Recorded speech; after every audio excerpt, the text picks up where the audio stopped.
नमस्कार दर्शकों, मैं हूं दिलीप जगवानी और आप देख रहे हैं लोकसौट टीवी। आइए खबरों का सिलसिला शुरू करते हैं। बिजली विभाग की लचर कार्य प्रणाली के चलते इन दिनों शहर ही नहीं जिले भर में बिजली व्यवस्था ध्वस्त हो चुकी है। सुधार कार्य और कटौती के नाम पर हर रोज बिजली गुल की शिकायत सामने आ रही है। हद तो यह है कि थोड़ी सी हवा चलने पर ही बिजली गुल हो जाती है और घंटों तक नहीं आती। लगातार हो रही बिजली कटौती से अब लोग बेहद परेशान हैं। गुरुवार को भाजपा कार्यकर्ताओं ने इस समस्या को लेकर कलेक्ट्रेट का घेराव किया।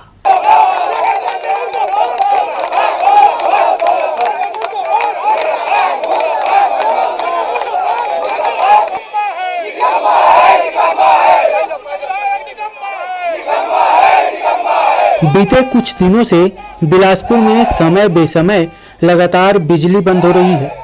मेंटेनेंस के नाम पर साल भर बिजली काटकर लोगों को परेशान करने के बावजूद बरसात के सीजन में लगातार बिजली बंद होने की शिकायतें सामने आ रही हैं। कहीं 2 घंटे तो कहीं दिन भर और कहीं 2-2, 3-3 दिनों तक बिजली गुल हो रही है। हल्की आंधी पानी या बिजली चमकने से ही घंटों घंटों बिजली गुल हो जाती है। लगातार शिकायतों और प्रदर्शन के बावजूद व्यवस्था नहीं सुधर रही है, जिससे आक्रोशित होकर भारतीय जनता पार्टी युवा मोर्चा के कार्यकर्ताओं ने गुरुवार को नेहरू चौक से पैदल रैली निकालकर कलेक्टर कार्यालय पहुंचे और मुख्य गेट के सामने जमकर प्रदर्शन किया। यहां लगातार सरकार के खिलाफ नारे लगाते हुए बिजली व्यवस्था दुरुस्त करने की मांग करते रहे। भाजपाइयों ने प्रशासन से मांग की है कि लगातार हो रही बिजली कटौती या बिजली गुल रहने की समस्या से लोगों को राहत प्रदान की जाए। भाजपा नेता दीपक सिंह ने कहा कि जनप्रतिनिधियों को जनता के परेशानियों से कोई सरोकार नहीं है। जब टेप नल से लोग पानी भरने के लिए तैयार रहते हैं, लाइट चले जाती है, समय लाइट जाती है। शाम को शहर की स्ट्रीट लाइट जलती नहीं है, जैसे शाम होने के बाद बंद हो जाती है, और कहीं जलती है तो डीजे लाइट जैसे जल रही है। ये वही शहर है और ये वही प्रदेश है जो बिजली में सरप्लस थी। हमारे राज्य की बिजली हम दूसरे राज्य में बेच करके राज्य के लोग राजस्व कमाते थे। जिलाधीश महोदय को ज्ञापन दिए हैं कि यह विद्युत की जो लगातार अघोषित कटौती हो रही है, इसमें शीघ्रतः कार्रवाई की जाए, जिससे बिलासपुर की जनता को जो परेशानी हो रही हो ना हो। आक्रोशित युवाओं ने कलेक्टर कार्यालय के नजदीक गेट में भी पहुंचकर नारेबाजी की और प्रदर्शन किया। भाजपा कार्यकर्ताओं के नारेबाजी से पुलिस और प्रशासन के अधिकारी खासे नाराज दिखे, मगर आंदोलनकारी पार्टी से जुड़े होने के कारण वे भी शांत रहे। सिटी मजिस्ट्रेट श्याम सुंदर दुबे ने प्रतिनिधि मंडल को कलेक्टर से मिलवाया। भाजपा नेताओं ने कलेक्टर को ज्ञापन सौंपकर व्यवस्था दुरुस्त किए जाने की मांग की। इस दौरान बड़ी संख्या में भाजपा कार्यकर्ता मौजूद रहे। लोकसौट टीवी के लिए कैमरामैन जय साहू के साथ नीरज शर्मा, बिलासपुर। बीते दिनों मंत्री टीएस सिंहदेव ने पंचायत और विकास विभाग छोड़ने की घोषणा की थी। उनके इस्तीफा देने के बाद से प्रदेश भर में सियासी सरगर्मी बढ़ गई। विधानसभा में भी इस मामले को भाजपा ने मुद्दा बनाया। हालांकि मुख्यमंत्री पहले ये कहते रहे कि उन्हें इस्तीफा नहीं मिला है, मगर गुरुवार को उन्होंने विधानसभा में टीएस सिंहदेव के इस्तीफे की घोषणा की और कहा कि पंचायत विभाग मंत्री रविंद्र चौबे को दे दिया गया है। मुख्यमंत्री भूपेश बघेल ने सदन में ये जानकारी दी कि राज्यपाल की अनुमति के बाद ये विभाग मंत्री रविंद्र चौबे को दे दिया जा रहा है, जो अपने विभागों के अलावा अब ग्रामीण एवं पंचायत विभाग को भी संभालेंगे। इधर मगरपारा, तालापारा, मिनी बस्ती सहित शहर के कुछ ऐसे इलाके नशेड़ियों और नशा बेचने वालों के लिए बदनाम है। लगातार पुलिस की कार्यवाही के बाद भी नशा बेचने वाले नहीं मान रहे हैं और ना ही नशेड़ियों पर इसका प्रभाव पड़ रहा है। परेशान होकर गुरुवार को मगरपारा की महिलाएं मरार गली में मादक पदार्थ बेचने वालों के खिलाफ पुलिस अधीक्षक कार्यालय पहुंच गई। नारा लगाते हुए पैदल एसपी कार्यालय पहुंचे लोगों ने बताया कि बार बार शिकायत के बाद भी ध्रुव परिवार नशे का सामान बेचने से बाज नहीं आ रहा है। नशेड़ियों का जमावड़ा होने के कारण लोग इस गली में सुरक्षित महसूस नहीं करते। इस दौरान सिविल लाइन थाना प्रभारी प्रवेश तिवारी ने उनकी बातों को गंभीरता से सुना और कार्यवाही का भरोसा दिलाया। मोहल्ला में अवैध रूप से नशीला पदार्थ दारू गांजा वगैरह बिकत है। देखा से युवा मन और आने वाले जो भविष्य हमारे बच्चा मन वो भी देख के सीखत है। अब पूरा मोहल्ला के माहौल बिजली करत है अवैध रूप से ओखर नाम से पूरा खराब होते। वहाँ से गली से गुजरते तो महिला मन गुजर नहीं पाए, बच्चा मन भी देख के पूरा माहौल खराब होते और आने वाले मेहमान मन दिक्कत आते कि फिर मोहल्ला के माहौल ठीक नहीं है, नशीला पदार्थ बिकते बोल के ओखर पर कार्रवाई होए बर हमन आए हवन। दारू गांजा बेचाथे तेखर समस्या लेके आए हवन। ओला केहू पई तो घर में जाके टोक डरेन बोल डरेन वो माना ही नहीं। तू मन जाके मोर का बिगाड़ सकत ह, कई बोलथे तो हमन यहाँ तक पहुँचे हन। पुलिस थाना कचहरी सब घूम गए हन तब बोले वो पकड़ावत नहीं है। ओला पकड़ के धंधा ला नहीं छोड़ो कहते। तुमन कुछ भी करो मैं अपन धंधा नहीं छोड़ो, अपन बाल बच्चा टौकी लेकर वही पाल सके। का समस्या होते तुमन लोग? हमारा बहुत समस्या होते। कैसे हमारे गली छोटे है, साकुर है, हमारे रेंगा था, बोला था आने वाली लड़की मन निकले नहीं सकते, आ नहीं सकते, जा नहीं सकते। लोग तालापारा से आए हुए हैं एक शिकायत लेकर, उसमें कुछ नाम भी सामने आए हैं। पहले भी उनकी कार्रवाई हुई है, कुछ माननीय न्यायालय से जमानत पे हैं, अभी जमानत में छूट चुके हैं। उनको पुनः उनकी शिकायत की जा रही है, पुनः कार्रवाई की जाएगी। इस तरह से जनता से अपील की गई है जो भी शिकायत होती है उसको डायरेक्ट थाना प्रभारी को बताया जाए, जिससे समय पर उसकी कार्रवाई हो जाए। जोनल स्टेशन में प्लेटफॉर्म पर लगे पत्थरों को बदलने का काम पूरा कर लिया गया है। इन पत्थरों की सफाई का काम जारी है। जोनल मुख्यालय का स्टेशन होने के कारण इसे साफ सुथरा और व्यवस्थित रखने का प्रयास किया जाता है। यही वजह है कि जरा सी टूट फूट होने पर उसकी जो है मरम्मत करा दी जाती है, जिससे यात्रियों को परेशानी न हो। इसी के तहत प्लेटफॉर्म नंबर 1 पर पत्थरों को बदलने का काम किया गया। लायंस क्लब बिलासपुर इस्माइल का शपथ ग्रहण समारोह शहर के एक निजी होटल में संपन्न हुआ। यहां लायंस क्लब के district governor Dilip Bhandari, district cabinet secretary Nitin Saluja सहित लायंस क्लब इस्माइल के सदस्य बड़ी संख्या में मौजूद रहे। नई कार्यकारिणी के रूप में एकता मलिक को अध्यक्ष, पूजा श्रीवास्तव कोषाध्यक्ष, श्वेता शास्त्री को सचिव पद के रूप में चुना गया है। इस दौरान चुने गए सभी नए सदस्यों ने समाज हित में काम करने की शपथ ली। डिस्ट्रिक्ट का प्रोजेक्ट सार्थक है और इस सार्थक के 5 मोटो हैं विशेष रूप से, जिसमें हंगर है, फूड फॉर हंगर के बाद डायबिटिक है, पर्यावरण वृक्षारोपण के माध्यम से, कैंसर, चाइल्ड कैंसर के लिए, और डायबिटिक जो कि बहुत ही तेज़ी से कम उम्र के लोगों में भी ये बढ़ रही है, इसके लिए भी रोकथाम के उपाय और इसका प्रचार प्रसार इस क्लब के माध्यम से डिस्ट्रिक्ट में होगा। मैंने अध्यक्ष पद की पोस्ट ली है। मैंने अपने क्लब का प्रोजेक्ट रखा है एकता, जो मेरे ही नाम से है। इसमें हम पर्यावरण, महिला शिक्षा, बच्चों के लिए पढ़ाई के काम और भी बहुत सारे अवेयरनेस के काम करेंगे। बात सुरक्षा की। कोरोना का सतर्कता डोज को बेहतर रिस्पांस मिल रहा है। प्रशासन ज्यादा से ज्यादा लोगों को टीका लगवाने प्रेरित कर रहा है। नगर निगम भी अब मोबाइल यूनिट के जरिए इसकी सुविधा दे रहा है। इसके माध्यम से घरों तक पहुंचकर वैक्सीनेशन किया जा रहा है। इसके लिए कम से कम 10 लोगों की संख्या होना चाहिए। वैक्सीनेशन के लिए नगर निगम द्वारा शहर में 25 केंद्र बनाए गए हैं, जहां बड़ी संख्या में टीकाकरण किया जा रहा है। बिलासपुर रेलवे स्टेशन परिसर में 100 फीट ऊंचे पोल पर राष्ट्रीय ध्वज अब एक बार फिर से आन बान और शान के साथ लहराने लगा है। हम आपको बता दें कि पिछले 4 महीनों से वीआईपी गेट के सामने लगे पोल से रखरखाव के चलते जो है ध्वज निकाल दिया गया था, मगर 2 विभाग के आपसी मतभेद के चलते यहां ध्वज नहीं फहराया जा रहा था। आज़ादी का अमृत महोत्सव आरपीएफ मना रहा है। इसी कड़ी में संबंधित विभाग से समन्वय बिठाकर आरपीएफ की पहल से राष्ट्रीय ध्वज रेलवे स्टेशन की शान बढ़ाने लगा है।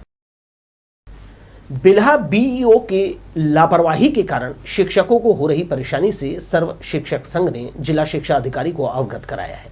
पत्र में कहा गया है कि समय पर वेतन भुगतान नहीं किया जा रहा है। एलबी संवर्ग के शिक्षकों को आईटी रिटर्न के लिए फॉर्म 16 उपलब्ध कराने बीईओ आनाकानी करते हैं। यही नहीं, कर्मचारियों के सेवा पुस्तिका का संधारण भी नहीं किया जा रहा है, जिसके चलते उन्हें भविष्य में परेशानी का सामना करना पड़ेगा। सर्व शिक्षक संघ के कार्यकारी प्रदेश अध्यक्ष प्रदीप पांडे ने जिला शिक्षा अधिकारी से समस्याओं के निराकरण की पहल करने कहा है। शिक्षकों को वेतन की समस्या आ रही है, समय पर वेतन नहीं मिल रहा है, जबकि सरकार का यह स्पष्ट निर्देश है कि माह के अंतिम कार्य दिवस को कर्मचारियों को उसका वेतन मिल जाना चाहिए। लेकिन 10 दिन 12 दिन गुजर जाने के बाद भी शिक्षकों को वेतन नहीं मिलता है। इसी माह को ले लीजिए, 12-15 तारीख तक के शिक्षकों के खाते में वेतन नहीं आया था, वेतन लटका हुआ था। बहुत सारा टेक्निकल दिक्कत बताते हैं, लेकिन ये टेक्निकल दिक्कत आया क्यों? क्योंकि आपने माह के अंतिम दिवस के पहले वेतन बिल को जमा नहीं किया था। दूसरी बात, कर्मचारियों के लगभग 2 साल हो चुके हैं, सर्विस बुक का संधारण नहीं किया गया है। ऐसे में आगे चल के उन कर्मचारियों को परेशानी होगी। और तीसरी जो सबसे महत्वपूर्ण बात यह है, जिसको लेकर हमने जिला शिक्षा अधिकारी कार्यालय में जिला शिक्षा अधिकारी महोदय के पास अपना ज्ञापन दिया हुआ है कि अभी 31 जुलाई को इनकम टैक्स रिटर्न भरने का अंतिम तिथि है और अभी तक हमारे बिल्हा विकास खंड में एलबी संवर्ग के जो शिक्षाकर्मी से एलबी बने हैं, उन संवर्ग के कर्मचारियों को, शिक्षकों को फॉर्म 16 उपलब्ध नहीं कराया गया है। पीडब्ल्यूडी के मुख्य अभियंता का पद 1 माह होने जा रहा खाली है। ये पहला अवसर है जब ये विभाग मुख्य अधिकारी विहीन है। पिछले महीने 30 जून को पीएन साय इस पद से रिटायर्ड हुए थे, तब से कुर्सी खाली है। बताया जाता है इस महत्वपूर्ण पद पर खास तौर से बिलासपुर संभाग आने के लिए कई वरिष्ठ अधिकारी अप्रोच लगा रहे हैं। देखा जाए तो मई 2020 में जब श्री साय ने यहां पद संभाला था, तब कोरोना से उबर रहे पीडब्ल्यूडी के पास फंड की कमी थी। पूरे साल तक किसी बड़े कार्य की स्वीकृति नहीं मिलने से अधिकारी और इंजीनियर हाथ पर हाथ धरे बैठे थे। इस साल संभाग को सभी 5 जिलों के लिए ठीक ठाक राशि मिली है, यानी आगे यहां आने वाले नए सी साहब के जलवे हो सकते हैं।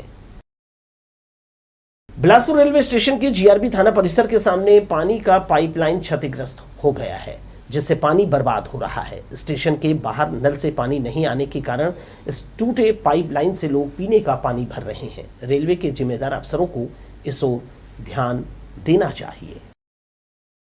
रक्षाबंधन त्योहार के मद्देनजर डाक विभाग ने तैयारी की है। मुख्य डाकघर समेत शहर के 4 स्थानों पर पीली पेटियां लगाई गई है। इन पेटियों के जरिए बहनें अपने भाइयों के लिए राखियां भिजवा सकेंगी। हर साल ये व्यवस्था डाक विभाग करता है। पीली पेटी के जरिए दूसरे शहर और राज्यों में रहने वाले भाई के लिए बहनें 12 अगस्त तक राखी भेज सकती हैं।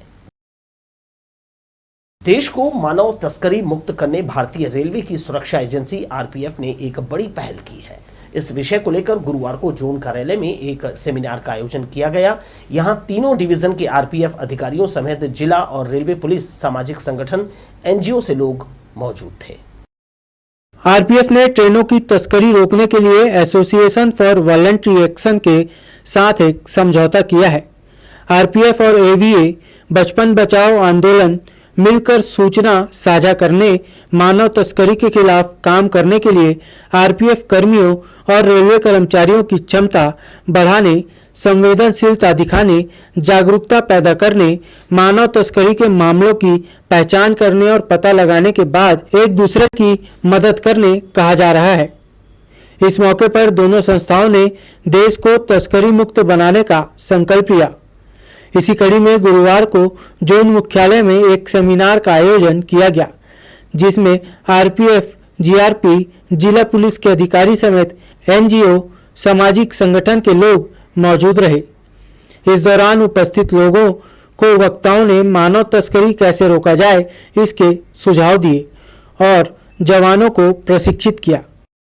कैसे काम करना है और किस तरीके से चाइल्ड ट्रैफिकर्स को आइडेंटिफाई करना है, इसकी मतलब ट्रेनिंग भी दी जाएगी और सेमिनार में वो काफ़ी लोगों को काफ़ी सारे इम्पोर्टेंट इन्फॉर्मेशन देंगे। ह्यूमन ट्रैफिकिंग को रोकने के लिए काफ़ी ज़्यादा तरीके से ट्रेन हो रही है और उसका एक इम्पॉर्टेंट मैंडेट हो गया है। तो पूरे स्टाफ को इस चीज़ की ट्रेनिंग देना कि कैसे आपको ह्यूमन ट्रैफिकिंग को इस सर्किट में रोकना है। खासकर जो हमारा एससीसीआर जुरिसडिक्शन है वो हावड़ा मुंबई रूट के बीच में पड़ता है, जो कि एक इम्पॉर्टेंट सर्किट है ह्यूमन ट्रैफिकिंग के लिए। तो उसके लिए ये सेमिनार किया जा रहा है। गौरतलब है कि पूरे भारत में अपनी उपस्थिति के बल पर आरपीएफ मानव तस्करी रोकने के लिए देश के प्रयासों में एक पूरक की भूमिका निभा रहा है। वहीं आरपीएफ मानव तस्करी के विरुद्ध बचपन बचाओ आंदोलन के साथ मिलकर लोगों के बीच जागरूकता अभियान भी चला रहा है। लोकचल टीवी के लिए कैमरामैन राजा खान के साथ भूपेंद्र सिंह राठौर की रिपोर्ट। बुधवारी बाजार में श्रवणदास मानिकपुरी के साथ लूटपाट करने वाले हेमू नगर निवासी आरोपी कैलाश यादव को तोरवा पुलिस ने गिरफ्तार कर लिया है। जानकारी के अनुसार प्रार्थी श्रवणदास बुधवारी बाजार से खरीदारी कर लौट रहा था। इस बीच आरोपी कैलाश यादव ने उसके हाथ से मोबाइल छीना और फरार हो गया। तोरवा पुलिस ने इस मामले में लूट का मामला दर्ज करने के बाद आरोपी को धर दबोचा। विकास खंड तखतपुर के अंतर्गत ग्राम पंचायत लिदरी में बिजली, सड़क, पानी की समस्या से लोग बेहद परेशान हैं।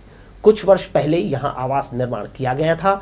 आवास आवंटन के बाद से यहां न तो सड़क के लिए पर्याप्त स्थान छोड़ा गया और न ही बिजली पानी की व्यवस्था की गई। बरसात के समय खासकर यहां आने जाने की समस्या बढ़ जाती है। बिजली जो पोल लगाने कई बार अधिकारियों और सरपंच से गुहार लगाई गई, मगर समस्या जस की तस है। इसी तरह लिदरी से जरौंदा पहुंच मार्ग भी जर्जर हो चुका है। तखतपुर नगर के नज़दीक होने के बावजूद ये जो गांव जरौंदा मार्ग का समाधान नहीं किया गया है। संबंधित विभाग के अधिकारियों को इस की जानकारी दी जा चुकी है, मगर यहाँ के हालात में अब तक सुधार नहीं आया है।